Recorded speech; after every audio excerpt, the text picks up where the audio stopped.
What's up, guys? We're here. Welcome back to the channel. So today I just got out of work, guys. I got home and I wanted to watch the Diablo 4 Campfire stream that was live earlier today, going over the season 9 PTR and kind of what's coming to season 9 and kind of just the new stuff that's coming. So I have a recap here for you that I wanted to just break down and go over all the things. There's some good stuff, there's some bad stuff. And yeah, let's just jump right into it. So right off the bat, they talk about leveling and the leveling process. They really enjoyed the pacing of the leveling process in season 8. They really like the change that they made from season 7 and just the way that we went through getting from 1 to like 25 and then 25 to 60 felt really good. They really did enjoy that. So it sounds like they really like it. So that's going to stay the same. There's not really making any changes to the leveling process. The only thing that might be coming is additional activities for us to do, particularly in the end game. But during the leveling process, they kind of want us to do more things than just like, hey, well, we have the seasonal theme. You need to go do this to level the best. And then that's it. They want to make it so we have more ways to level. So if you want to go do nightmare dungeons, you could go do nightmare dungeons. If you wanted to go do Helltide, you could go do that, and all of it should be the same. That's the gist that I got. Let me know if I'm wrong down in the comments, but that's the way it was presented, and that's how I understood it. Next is class balancing. So they're happy with the build diversity as it stands right now. There isn't any builds that are the best this season in season 8 from what they said. Although I would argue and say that Death Trap is by far the best build in the season, and there's nothing that even competes with it. And they say that all builds are the best. They want all builds, as they continue to talk about, is being able to complete all content, which I do agree with. I do think that most builds should be able to do everything that you want to do in the game. So like, hey, if you know, every build should be able to complete pit tier 100. It's just, there is going to be some builds that do it faster than other builds, which, you know, helps diversify the meta. And we all know that most players are going to play what the best is and what's the fastest doing the best thing is. So we'll have to see how that goes, but I do like that concept. But yeah, we'll have to see how that ends up in season 9. Overpowered, nerfed into the absolute ground. Season 9 will have no builds that are good for overpower. One of the devs can comment on the video if you guys would like and correct me if I'm wrong. But overpower is completely nerfed to the ground, guys. So enjoy it this season in season 8. Overpowered will not be a thing in season 9. They did change higher resistances. The new cap will be 75 instead of 70, just kind of help us with our defenses in the game, which is really cool. However, getting to 75 is particularly hard. You will have to sacrifice a lot of sockets, or not sockets, but affixes to get to these numbers, because the amount of builds that require so many legendary items and or mythic items doesn't really help us with capping our resistances, even at 70, depending on the build that you're playing. So the higher caps is nice. Let's just hope, depending on the builds, we're able to get there. As far as general class balancing, guys, if you want, I'll link the video down here. You can definitely go check this stuff out. But they nerfed all the good stuff that's in season 8. So every build that's good right now is nerfed. And they buffed a lot of bad stuff. Like, for example, Flurry for the Rogue is being buffed again, because it's still really bad. And they're buffing bad stuff just to make them okay. I don't know how well they're going to be as far as builds that we're going to be playing next season. But nerfed all the good stuff, buffs to bad stuff just to make them okay. So you guys let me know down in the comments. What do you think about the class balancing going into season 9? Something that actually surprised me, guys, was items and item drop rates and additional currency in the game. So legendary ancestral items will have higher drop rates based on the torment tier that you're in. The higher tier that you guys are going into, the better chances you are to get ancestral items of or just better chance to get ancestral items. I don't even know why there I was going to say tier, but it's so higher torment tier will give you a higher drop chance to get ancestral items. This does not mean that you will have a better chance to get GA items. It just means you'll have a better chance to get ancestral items because those are much harder to get. And this applies everywhere. So it doesn't matter what piece of content you're doing, you will have better chances to get ancestral items. This also includes while you're farming the bosses. So the bosses that drop items will also give us a better chance to get ancestral items. So I found that really interesting. So that's really cool. Next is the currency items. I thought there was another one, but there's not. So legendary rune drop rates are increased, as well as Undercity tribute drops are also increased. Now let's get into the new PTR systems that are coming to the game. And I'm not going to go into full detail on this, guys. However, what I will say is, I want to say this correctly so I don't get in trouble. We have Herodric Spellcraft, where we can craft with 3 things to make a spell, along with 1 egg here, which is a catalyst, along with these different items that we can combine 3 of to make a spell. Which really is, we basically get to pick one of these 5 spells, apply different things to it, and then it allows us to gain power. So if you guys haven't noticed on the roadmap, it's just powers. It's very similar to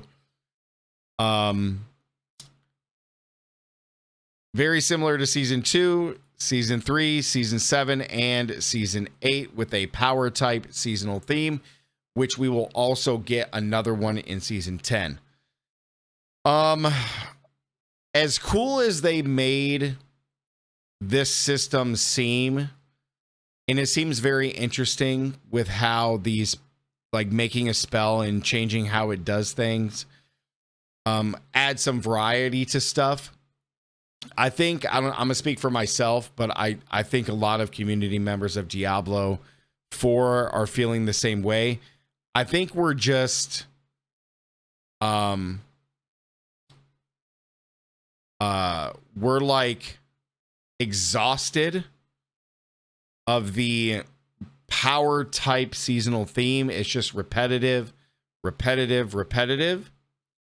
I honestly thought, like, I had a hunch that like the Herodric stuff coming in this season would have been cool to bring in, like the Herodric cube, or do something cool with that, and like bring in like the cube from like Diablo 3 and just allow us to put like items, or like put a mythic in and just like, oh, I have the jewel slot and or you know, like a ring slot or an amulet slot, and I can just use Starless Skies forever. You know, like that would just be much better in my opinion. But it's another power type mechanic, guys, just like 4 other seasons, and we'll get it also for season 10. But you will be able to build your own spell. There's no spamming. They'll all have a cooldown. I'm not going to get into in depth on how it works, but you apply the spell to a bar slot, which is like the same bar slot that you have here, which is why in slot 3 is slot 3 here for Dark Shroud. When you click Dark Shroud, it triggers your ability or your spell, and the spell happens. So there's a small little clip I think they showed here. Yeah. So like you press the button, it activates the spell. So that's the seasonal theme, guys, coming into it. There's also Herodric jewels that have powers that slot into your jewel slots, which is similar to all the power seasons that have things. That's these right here. I'll show you. Nope, those are just more of that. Let me go to the jewels. Yep, you get jewel sockets that these things can be inserted into your jewel sockets. They apply armor and elemental resistances. And then they have a power that's built in, similar to season 1, season 2, last season with the witch powers. This season, same stuff, guys. Just different. So, but a cheat death is actually kind of cool, so that's nice. Now new systems as far as the nightmare dungeons. A lot of nightmare dungeons changes. They're going big on improving nightmare dungeons, which is really nice. There's going to be micro dungeons that appear in any single dungeon that you're doing, which is similar to Diablo 3's mechanic where you're killing like a monster and a random portal just appears. You can click the portal, then you can go through multiple levels until you get to the end. These are called strong rooms in Diablo 4, which is the same exact thing as this. So basically you find a strong room in a dungeon, you're going to be able to activate a pillar, and then you go through, complete the dungeon, and boom, you're done. There's going to be dungeon scaling now with the new dungeon affixes. Those are going to be changed on your affixes for Nightmare Dungeons. A lot of new ones that are here, so be ready for those. And then they have a brand new thing called escalating dungeons, which goes off of strong rooms. So in strong rooms, you're going to be able to find an escalating dungeon sigil, and the escalating dungeons allow you to do multiple dungeons in a row. So you like do a dungeon, complete it, do the next dungeon, do the next dungeon, do the next dungeon. You can leave anytime you want, and you just keep going until you fight the boss. The dungeons will have new affixes, which is great. You can only get the escalating dungeon sigils in strong rooms. They only appear at Torment 1 or higher is when you can start finding them. And then we do have Astaroth, a boss fight, which you guys saw in the thumbnail.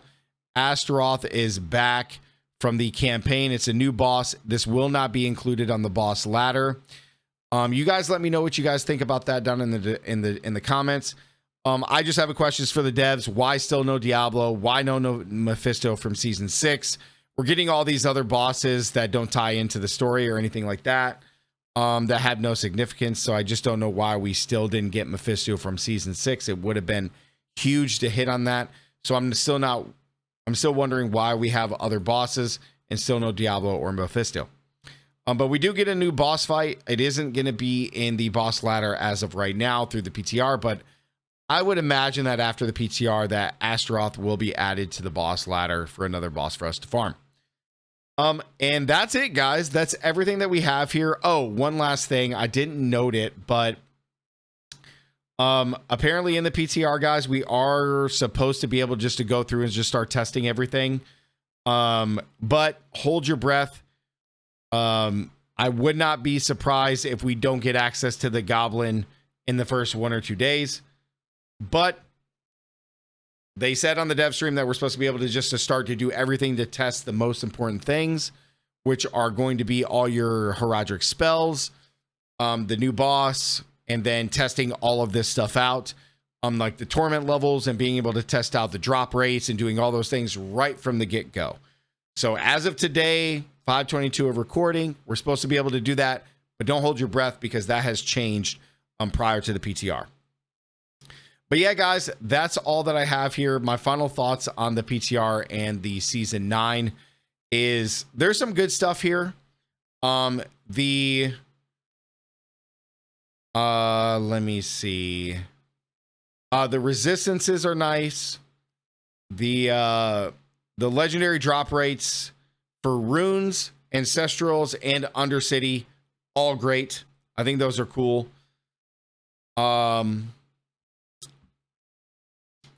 And like we'll have to see how the Nightmare Dungeon stuff pans out. And then the seasonal theme is the seasonal theme. So like the video, guys. This is just a quick overview. Comment down below. Let me know what you guys think about all this.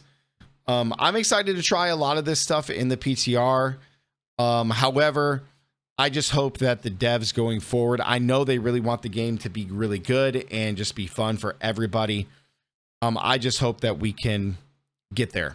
So I'm still in full support of the game and trying to do the best I can to apply feedback and all that stuff, guys. So comment down below, man. Hopefully the devs will see the video and see your guys' comments about things that you want to change or things that could be really good to help improve the game. So make sure to do that, guys. Don't forget to subscribe to the channel. And as always, stay gaming, and I'll see you guys in the next one. Peace.